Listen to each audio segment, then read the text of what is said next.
an ex-Georgia sheriff who was still on a powerful state position has resigned because he is in a picture in a KKK outfit.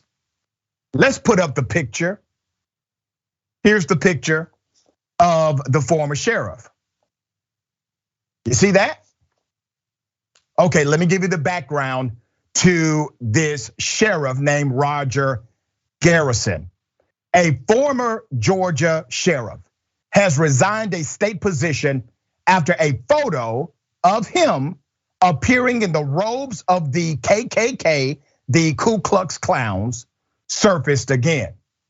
Now, this actually came out before, a few years ago, all right?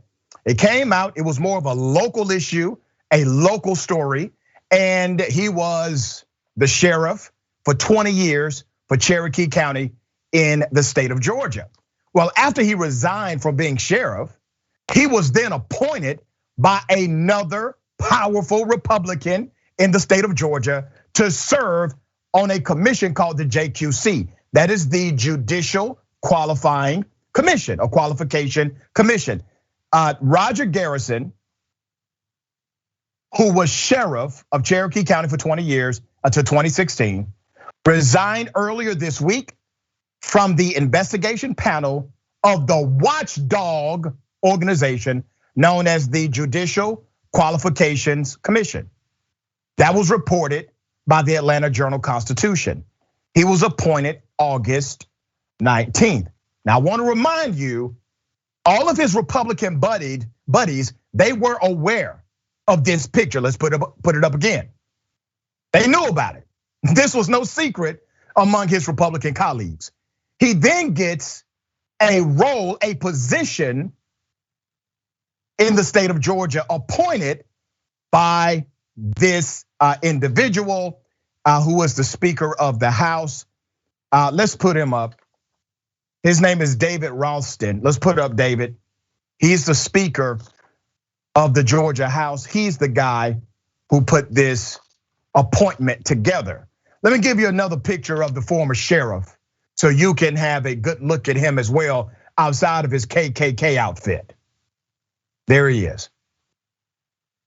Sheriff Garrison resigned from the JQC. A spokesperson for the Georgia House Speaker David Ralston, a Republican, told the newspaper. The Speaker will appoint a replacement as soon as practical. No other details were offered. Now, you know what the Speaker didn't say? Well, I just didn't know about this history. I was not aware that this guy liked to put on KKK outfits and take pictures with his buddies. And let's put the picture up one more time because I want you to pay attention to what looks to be a Miller Lite. Okay? This is not the Proud Boy starter kit of racism. This is the advanced model. A KKK outfit, Miller Lite, and a good buddy to share it with, and somebody who's dumb enough to take a picture of it. There you have it. Here's what the former sheriff said, and I quote, he said, "I don't deny it wasn't stupid looking back now, but there again, I say, what, 21, 22-year-old in this world hasn't made some stupid mistakes." Let me say this. I know young people make mistakes. I've made mistakes. I'm going to make some more. But hopping your bigoted ass into a KKK outfit and taking a picture with your KKK buddy, you know, not the kind of mistake we're talking about when referring to youthful indiscretion here. Now, according to the former sheriff, this was all a costume. It was part of some Halloween tradition. But here's the thing, you can't get those KKK outfits in a regular ass costume store. According to the sheriff, he says, "I would ask that they look at my honor, my integrity, and the things we've done for this sheriff's office." What in the fresh hell, okay? Dina, attorney at law. You got a guy who's in charge of a sheriff's agency, and then he's appointed to a commission that literally oversees judges, okay? And he has a picture of a KKK outfit. How can you believe that this guy, who still basically denies his actual offense, how can this guy be impartial in his judgment and execution of law enforcement? Yeah, that's exactly what I thought. One, his apology was awful because a mistake is sending a text to the wrong person, right? Right. And he did this, photo came out in 2012. He was the sheriff until 2016. If he really felt like this was wrong, we should have seen him take a lot of action, showing why that was so awful for him to do in those 4 years. If you notice, he doesn't point to anything that he did to maybe understand why the community was upset by that. And then exactly, the fact that he was appointed to this commission, his sole job is to investigate and prosecute ethical, lapses by these judges.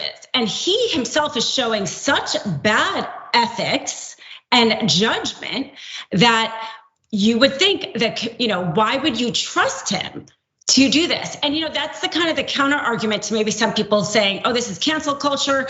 Why should he lose this position because of it?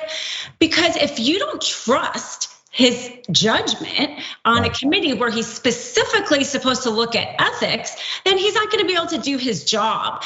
And the government, the people who he's supposed to be representing, if they can't trust him, then he should have been replaced. And that's good that he was. When this initially came out, he did not volunteer the information. He was caught, okay? This came out, he then had to explain it. He thought it went away because it was primarily a very localized story. And then he gets a position, some would argue, even more powerful than his local position, and it resurfaces in a more dramatic way because of his new position in state government authority. But here's what's interesting to note, and this is just an issue of life. And I tell my college students this often: mistakes will happen, and sometimes you will just do the wrong thing intentionally. That happens too. But when you fail to acknowledge it, do not expect others to believe you have changed, because you cannot change what you fail to acknowledge. So when you go through life denying what your true responsibility is and your actual role was, and the mistake or the damage that has been created, if you deny that on any level, don't expect those around you to believe in the authenticity of your transformation.